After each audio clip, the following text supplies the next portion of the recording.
Let's start off with update on the homicide from Friday. There was a press release sent off Friday night. An arrest was made.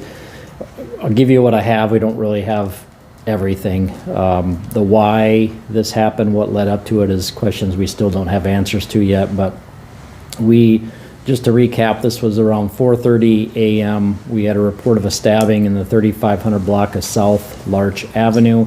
Officers arrived and found a 45-year-old man deceased with some stab wounds. We later located another person that we believe is a suspect in this case. He had an injury to his lower leg. He was taken to the hospital, received treatment, and then taken to the law enforcement center. Towards the end of the day, we were able to get an arrest warrant issued for him. That was for second-degree murder, first-degree manslaughter, and aggravated assault. That warrant carries a $1 million cash bond. The suspect is Jordan, Jordan, Benedict, Benedict, Adams, Adams, and he's 35 from Sioux Falls. The victim is from Sioux Falls. I said he's 45. I'll spell his name, Chitprasong. His last name is Amphavannasouk.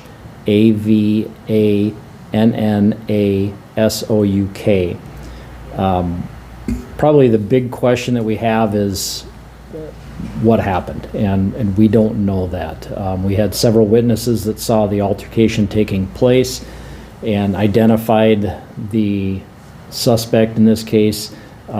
We don't know what led up to that. We're still working on trying to figure that out. I don't know if we're going to have any luck with that question specifically, but doesn't appear that anybody else was involved, just those two men. You said the suspect was injured. What was the extent of his injuries, and do you know how he was injured? It was cut to his lower leg. How he was injured, no, I don't know that we have that information. There's some speculation, but I don't know that we have an exact answer how he received that cut to his leg. Looks like he was released from DOC custody on March 11th. Is that kind of frustrating to see someone just let out and then bam, they're committing crimes again? Well, the best I can say is there's a process in place. So you can't keep everybody locked up forever. There's a process in place. Some people are released. It could be parole. It could be, they completed a portion of their sentence and they're released from that. People commit crimes. It happens. I mean, it'd be nice if people didn't commit crimes. It'd be nice if police didn't have a job to do, but the reality is we have a job to do. And when things like this happen, it's our job to investigate it, find out what happened, find out who is responsible. So we know that there's a lot of people that have been involved in the criminal justice system and most likely will continue. That really doesn't change our job. Our job is to find those that are responsible for committing that crime and then hold them accountable. And then once it gets to the courts and then certainly corrections, they have their own processes in place from there. Do the victim and suspect know each other, or do you guys know that? That I guess I don't know.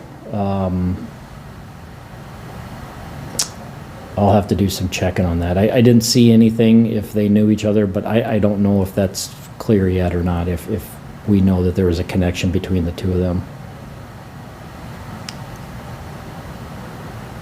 Anything else on that?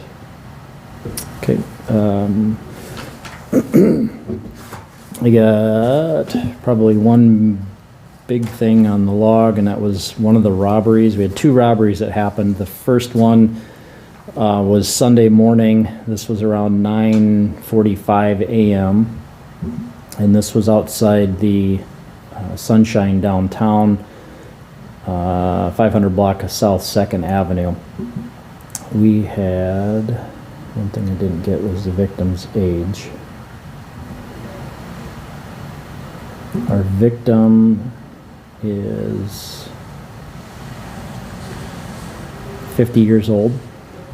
She had left the store and bought some groceries, was putting those groceries in the back of her car when the suspect came up and basically just started hitting her. She was hit several times in the head. He kind of made a comment that he was would shoot her, so he threatened to shoot her, and he was trying to take her car. She was able to get free of him. She thought she had her keys, but somehow during that struggle, he ended up with the keys.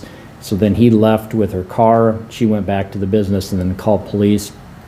Within a short amount of time, we were able to track down the car, and then an officer found that car in the 600 block of South Edward Drive. So this is a relatively short time after that happened. There was a short foot pursuit, and then the suspect was caught. He was arrested for first-degree robbery, aggravated assault, DWI, theft of a motor vehicle, possession of a stolen vehicle, obstruction, resisting arrest, and then underage consumption. He is a 20-year-old from Sioux Falls. Do you want his name? Yes, please. Last is Leclaire, Leclaire. First is Peyton, Peyton. Middle is Lane, Lane. This is another one that we probably don't have an answer to why he was looking to do this, why he targeted her, but there was no connection between the victim and suspect. So I think this is a good illustration of the communication that happens with officers. So you have one officer that's taking this report, they radio out the stolen vehicle information. We have other officers that are paying attention, and one officer found that stolen vehicle. If it wasn't for that quick communication and relaying those details, there's a good chance that he may have disappeared after he ditched the car. So I think this is, we talk about finding criminals in a short amount of time, and really what that comes down to is just that communication level that officers have, talking to each other, but then the other officers paying attention and looking for suspects. And in this case, we were able to find him and make an arrest in a short amount of time. And the victim did not have any serious injuries. Any questions on that? The other robbery, that was a couple of guys that stole some alcohol from a convenience store. They ended up threatening the clerk, but no injuries with that. No arrests were made. Most of the aggravated assaults are domestics. We did have one guy that was stabbed, but he didn't want to press any charges, so he only gave limited information. Burglaries are reports. That's pretty much it. Most everything is a report from there. There's one weapons violation that some guys were in a parking lot and said somebody threatened them with a gun, but no arrests, only limited information that we have on that. So that's all I have, unless you have any questions. That's the homicide. Do you know if drugs and alcohol played a part in that? I know the area is kind of near a casino. Yeah, I don't know if we know that drugs or alcohol. I didn't see anything. That'll be another thing I'll have to check on. I don't think so, but I don't know for sure on that one. I didn't see anything specific, but I didn't look for those pieces of information either, so I'll have to do some checking on that. Anything else? Okay, thanks.